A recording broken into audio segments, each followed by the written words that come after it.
भूतिया रेलगाड़ी।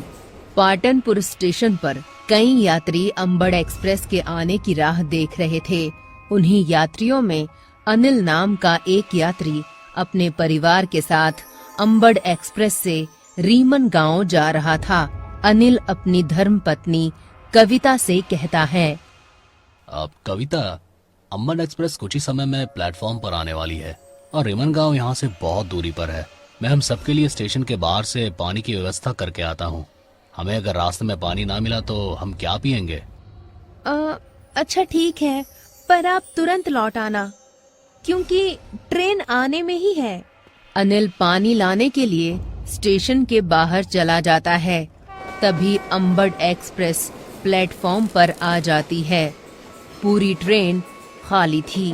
ट्रेन में एक भी यात्री नहीं था। प्लेटफॉर्म पर खड़े यात्री ये देखकर आश्चर्यचकित हो जाते हैं। अरे ये क्या, आज ट्रेन इतनी खाली कैसे है? बहु अच्छा ही है। चलो हम सब ट्रेन में जाकर बैठ जाते हैं, जब तक अनिल भी पानी लेके आ जाएगा। प्लेटफॉर्म पर खड़े यात्री अंबड़ एक्सप्रेस में चढ़ जाते हैं। सारे यात्री जैसे ही अंबड़ एक्सप्रेस में चढ़ते हैं, वो अचानक से गायब हो जाते हैं, क्योंकि वो ट्रेन एक भूतिया ट्रेन थी। प्लेटफॉर्म पर अंबड़ एक्सप्रेस की बजाय एक भूतिया ट्रेन आई थी, जिसका नाम भी अंबड़ एक्सप्रेस था। अनिल दौड़ता हुआ प्लेटफॉर्म की तरफ आता है। अरे ट्रेन में तो एक भी यात्री नहीं दिखाई दे रहा है। प्लेटफॉर्म के सारे यात्री कहाँ चले गए? कविता, पिताजी और बाकी घर वाले भी दिखाई नहीं दे रहे हैं। तभी प्लेटफॉर्म की दुकान वाले सारे लोग प्लेटफॉर्म पर भाग दौड़ करने लगते हैं। अनिल एक मैगजीन की शॉप वाले रवि से पूछता है, अरे भाई क्या हुआ? इस प्लेटफॉर्म पर इतनी भगदड़ क्यों मची हुई है? और ये प्लेटफॉर्म के सारे यात्री कहाँ चले गए? ट्रेन में भी कोई यात्री दिखाई नहीं देता। अरे भाई, प्लेटफॉर्म के जितने यात्री इस ट्रेन में चढ़े थे, वो सारे यात्री अचानक इस ट्रेन से गायब हो गए हैं। ये क्या कह रहे हो आप? ये कैसे हो सकता है? ट्रेन में चढ़ने के बाद यात्री अचानक कैसे गायब हो सकते हैं? तभी वो भूतिया अंबड़ एक्सप्रेस पाटनपुर स्टेशन से तेजी से निकल जाती है। अरे ये एक्सप्रेस कैसे चला गया यहाँ से? इस एक्सप्रेस के सारे यात्री अचानक कहाँ गायब हो गए? तभी अनिल, रवि और प्लेटफॉर्म पर मौजूद सभी लोग दौड़ते हुए स्टेशन मास्टर के पास जाते हैं। स्टेशन मास्टर साहब, मेरा परिवार अंबड़ एक्सप्रेस में चढ़ा था, पर अचानक ही सारे लोग उस ट्रेन में गायब हो गए और वो ट्रेन भी बड़ी तेजी से प्लेटफॉर्म से निकल गई। मुझे पिछले स्टेशन से अभी कॉल आया था। उन्होंने भी मुझे यही कहा कि उस प्लेटफॉर्म के यात्री भी उस ट्रेन में चढ़कर अचानक गायब हो गए। वहां भी बहुत भगदड़ मची हुई है और कहा जा रहा है कि ये अंबड़ एक्सप्रेस नहीं है, ये अंबड़ एक्सप्रेस के नाम पर कोई भूतिया एक्सप्रेस है। पता नहीं ये कितने प्लेटफॉर्म पर लोगों को इसी तरह अपने अंदर लेकर गायब करेगी। स्टेशन मास्टर साहब, तो आप आगे के प्लेटफॉर्म पर इत्तला कर दो कि कोई भी यात्री अंबड़ एक्सप्रेस में ना चढ़े। आपके आने से पहले ही मैंने आगे के प्लेटफॉर्म पर ये इत्तला कर दी है कि कोई भी यात्री उस एक्सप्रेस पर नहीं चढ़ेगा, और उन्होंने प्लेटफॉर्म पर अनाउंस भी कर दिया है। इसीलिए सारे यात्री सावधान हो गए हैं।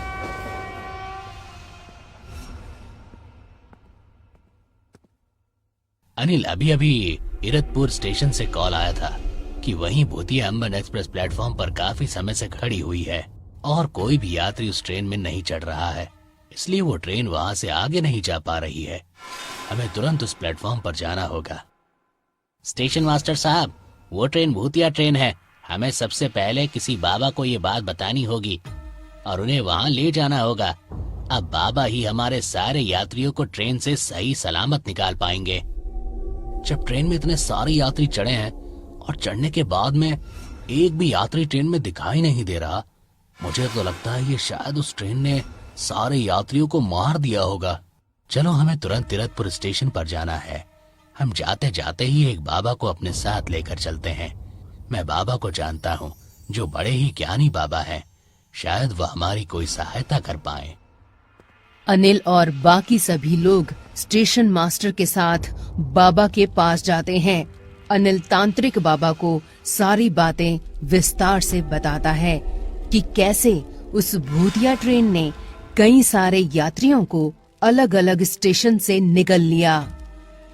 वो ट्रेन कोई मामूली ट्रेन नहीं है, बल्कि वो एक विशाल भूत है, और वो विशाल भूत ही ट्रेन बन चुका है जो यात्रियों को खा रहा है, उन्हें निगल रहा है।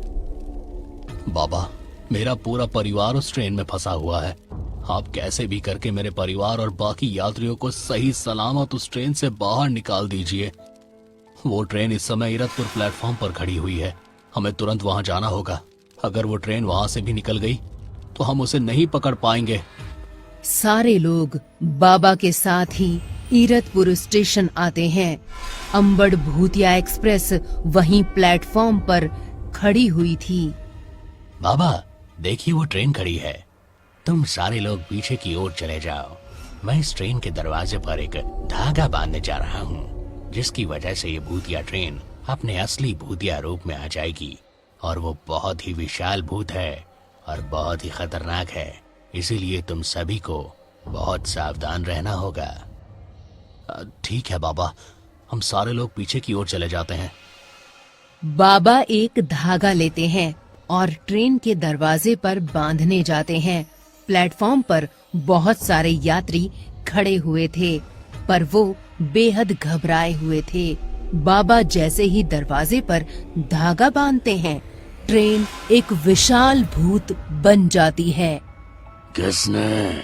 किसने बांधा मेरे हाथ पर ये धागा?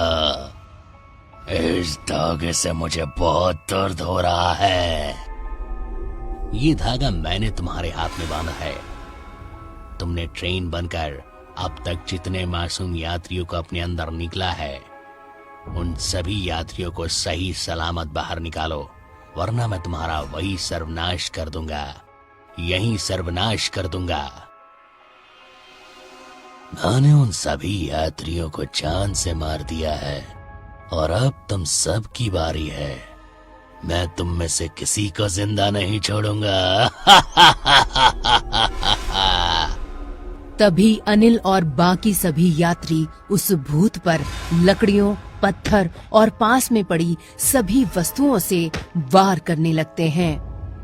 तुम सब मेरा कुछ नहीं बिगाड़ सकते। मैं तुम सबको एक ही झटके में निगल जाऊंगा।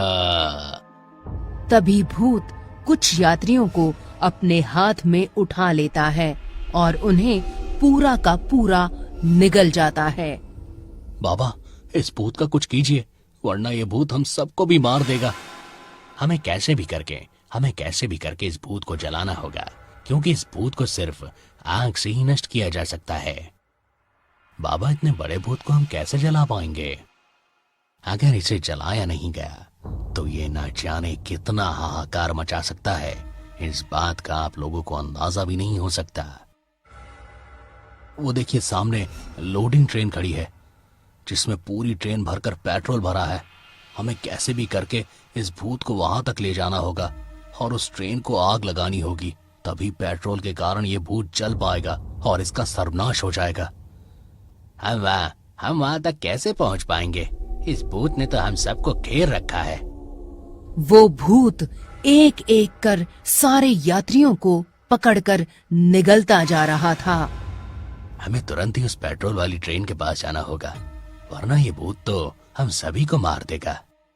मेरे साथ कुछ लोग चलिए, हम कैसे भी करके वहां तक पहुंचने की कोशिश करते हैं। रवि, स्टेशन मास्टर, अनिल और कुछ और लोग मिलकर उस पेट्रोल वाली ट्रेन की ओर भागने लगते हैं। तभी वो भूत एक बड़ी सी लकड़ी उन सभी को फेंक कर मारता है। अनिल और सारे लोग बुरी तरह जख्मी हो जाते हैं। इस भूत ने तो हमें बहुत बुरी तरह से जख्मी कर दिया है। अब हम उस ट्रेन तक कैसे पहुंच पाएंगे? मेरी तो दोनों टांगे ही टूट गई हैं। मुझसे तो खड़ा भी नहीं हुआ जा रहा। हमें कैसे भी करके उस ट्रेन तक पहुंचना होगा। तभी अनिल पूरी हिम्मत करता है और उस पेट्रोल वाली ट्रेन की ओर भागता है। इधर भूत ने बहुत सारे यात्रियों को मार दिया था। अच्छा, तो ये उस पेट्रोल वाली ट्रेन की ओर भाग रहा है। इसे तो मैं नहीं छोड़ूंगा। भूत अनिल के पीछे भागने लगता है। भागो अनिल, पूरी हिम्मत करके उस ट्रेन तक पहुंचने की कोशिश करो। अनिल लंगड़ाते लंगड़ाते उस ट्रेन की ओर भागता है। तभी वो भूत एक लोहे की रॉड अनिल के हाथ पर फेंक कर मारता है। अनिल पूरी तरह लहूलुहान हो गया था। हे भगवान, अब तू ही हमें उस भूत से बचा। अनिल उठो वहाँ से और भागो, वो भूत तुम्हारे पीछे ही है। तभी अनिल एक लकड़ी को हाथ में लेता है और पास वाली इलेक्ट्रिक डीपी से उस लकड़ी को जलाकर दौड़ता हुआ पेट्रोल वाली ट्रेन पर फेंक देता है और नीचे झुक जाता है। ट्रेन में एक ब्लास्ट होता है जिसकी वजह से वो भूत वहीं जलने लगता है। थोड़े समय बाद वो भूत वहीं जलकर भस्म हो जाता है। इस तरह अनिल की हिम्मत और सूझबूझ से उस भूत का खात्मा हो पाया और सारे लोग उस भूत के हाथों बच गए। पर अनिल और बाकी लोगों ने अपने अपने परिवार वालों को खो दिया।